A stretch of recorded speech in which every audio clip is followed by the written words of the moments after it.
como vão todos vocês? Eu espero que estejam todos bem. No vídeo de hoje eu quero falar para vocês algo muito grave, muito duro de ser ouvido. Só que já é tradição nossa aqui no canal não dourarmos a pílula. Nós não temos aqui nem palavras de otimismo e nem de pessimismo. Nós trazemos aqui realismo, a realidade.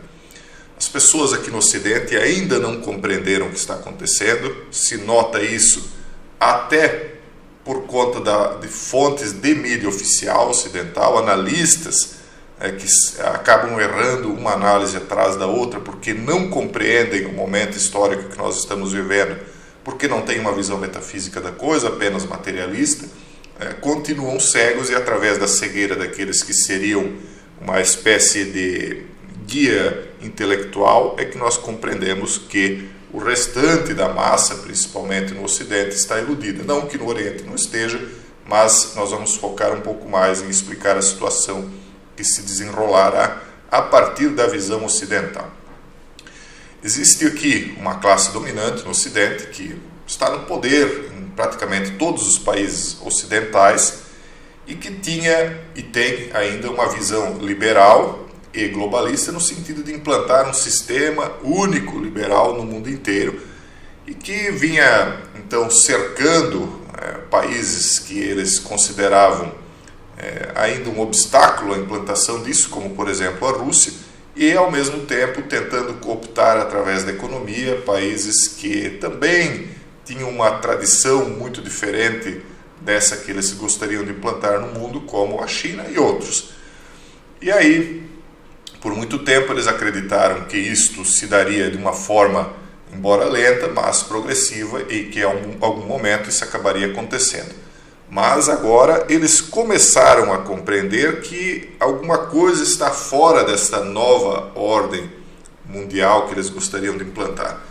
Nós não estamos aqui falando de esquerda, de direita, de centro, nós estamos falando de duas visões de mundo diferentes, que podem reunir tanto esquerdistas, centristas e direitistas de um lado, como de outro, porque são visões de mundo diferentes, na minha opinião, ambas erradas, e que levarão o mundo a um caos absoluto e, infelizmente, ao sofrimento daqueles que restarem, para um aprendizado novo para a humanidade, para essa nova fase que se iniciará a partir das cinzas da ignorância do mundo antigo, infelizmente. Mas a humanidade é que escolhe, a humanidade é que decide. Nós ganhamos o arbítrio de tomar as decisões entre o certo e o errado. Ambas as decisões estão nas mãos das pessoas, mas são elas que tomam essa decisão. Nós vamos perceber aqui, através desse artigo, eu acho que vocês não conseguem ler o título, o restante da matéria sim, mas o título ficou atrás aqui da minha imagem, mas eu leio para vocês. Putin já causou uma revolução na Alemanha. Em uma sessão histórica no Bundestag, o governo alemão dá adeus a décadas de ingenuidade. Será que é apenas o governo alemão que está sendo ingênuo? Eles dizem assim, se você tivesse algum senso de história e se encontrasse perto do Bundestag alemão em Berlim no domingo, poderia ter ouvido o som de uma explosão. Eu não posso falar toda a palavra porque tem ainda esse incômodo aí do algoritmo, que nos atrapalha um pouco na comunicação. Não foi física essa explosão, das BOMBAS que o presidente russo, Vladimir Putin, está lançando contra o bravo povo da Ucrânia. Veja a expressão que eles usam. Um incentivo, depois eu vou explicar isso. Em vez disso, foi a detonação de 2 ou mais décadas de política externa e de defesa ingênua, equivocada e muitas vezes hipócrita. Na verdade, a Alemanha foi submetida a uma grande propaganda para que ela deixasse aquele, como é que eu posso dizer assim, aquela sensação de necessidade de reação através da força contra opressões que sofria, porque depois da segunda G, durante a segunda G sofreram demais e depois da segunda G então foram literalmente massacrados por uma propaganda de que o povo alemão era isso, era aquilo, e ao final das contas, então, eles meio que se encolheram, vamos chamar assim, uma expressão que a gente usa aqui, se recolheram ao seu canto e disseram, não, vamos atuar economicamente, vamos trabalhar, crescer e deixar as Gs de lado para os outros. E agora eles estão dizendo que isso foi algo ingênuo, equivocado e até hipócrita. E aí eles dizem o seguinte: em uma sessão especial do parlamento, o chanceler Olaf Scholz despachou quase todos os dogmas que os alemães, incluindo seu próprio partido, os social-democratas, teimosamente se apegaram por uma geração para desgosto de seus aliados na OTAN e na União Europeia. Os alemães simplesmente cansaram de G. E aí isso era um desgosto para os aliados na OTAN. E não era apenas o chanceler. Depois dele, um orador após o outro se levantou para encontrar palavras igualmente claras e comoventes. Agora preste atenção. Desde os verdes de centro-esquerda e dos democratas livres de centro-direita na coalizão de Scholz aos democratas cristãos na oposição, todos eles estão concordando com algo não tão, assim, bastante ingênuo ainda, na minha opinião. Que o mundo tome nota, devido à agressão nua de Putin, a Alemanha mudou quase da noite para o dia. Será que mudou tanto? Aqui está uma lista parcial das versões anunciadas. Uma semana antes, Scholz já havia vetado a operação de um novo gasoduto chamado Nord Stream 2, que conecta a Rússia diretamente à Alemanha e assim contorna a Ucrânia e a Europa Oriental. Até então, Scholz, seu partido e muitos outros alemães mantinham a ficção de que esse projeto era um negócio do setor privado sem dimensão geopolítica, porque os alemães não estavam mais preocupados com geopolítica, Gs, eles estavam pensando em progredir, trabalhar e etc. Porque eles foram forçados a isso, na verdade, devido a tudo o que aconteceu. Então essa ilusão está enterrada assim como o oleoduto. Só que essa elite, essa classe dominante ocidental, que tem a visão exata do que pode acontecer, aliás não tão exata, eles vinham então cercando a Rússia para que a Rússia em algum momento cedesse e entrasse nessa nova ordem liberal e globalista. A Rússia não cedeu. Eles fizeram coisa semelhante com a China através de recursos, tentando cooptar a China para essa nova ordem através da economia. A China acabou que abandonou isso, montou o seu próprio projeto e aí a classe dominante ocidental não gostou porque eles queriam implantar esse projeto econômico sob domínio deles. Quando a China apresenta o próprio projeto, Made in China 2025, One Belt One Road e outros, aí acaba sendo uma concorrente.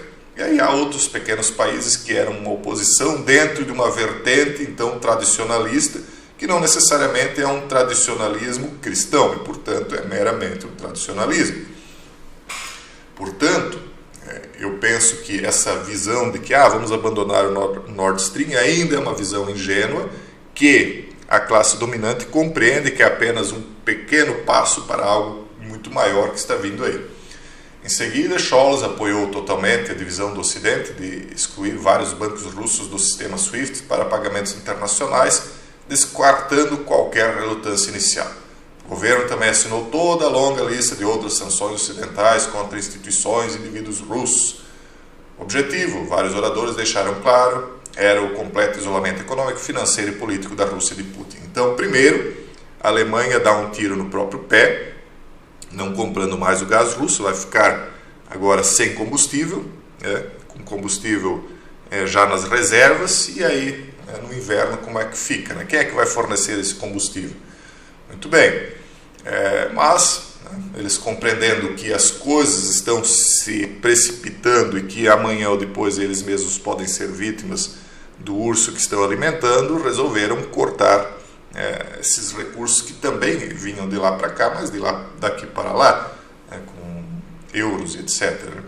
E agora o Ocidente então resolve dar um tiro no próprio pé, excluindo um país inteiro do sistema SWIFT. Ora, se o governo e uma longa lista de indivíduos russos de alto prestígio, que seria a classe dominante russa, está exclusa do sistema SWIFT, obviamente que eles não vão cruzar os braços, obviamente que eles já sabiam disso.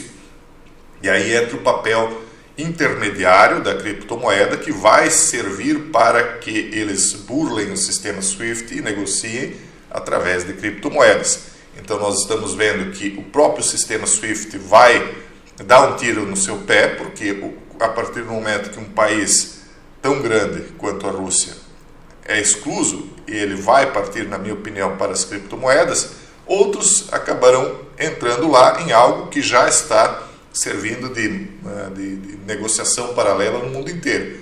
Não estou contrariando a minha teoria de que as criptomoedas em algum momento serão implodidas. Não contrario isso, porque isso é um momento de transição.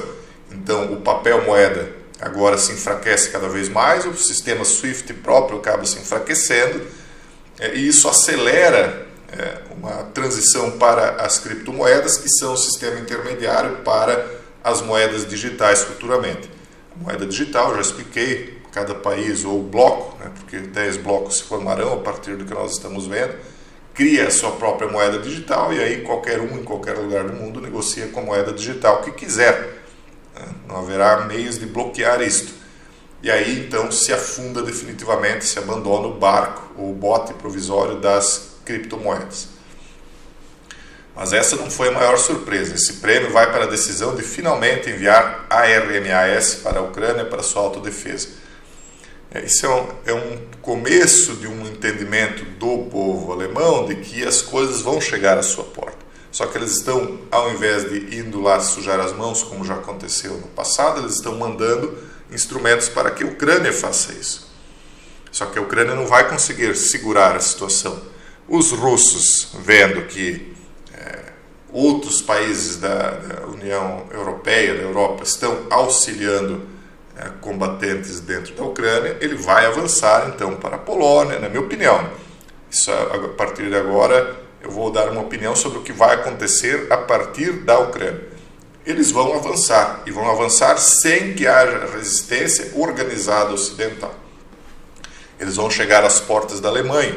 A Alemanha vai se dividir porque o povo alemão ele viveu uma época com a Alemanha Oriental e a Alemanha Ocidental.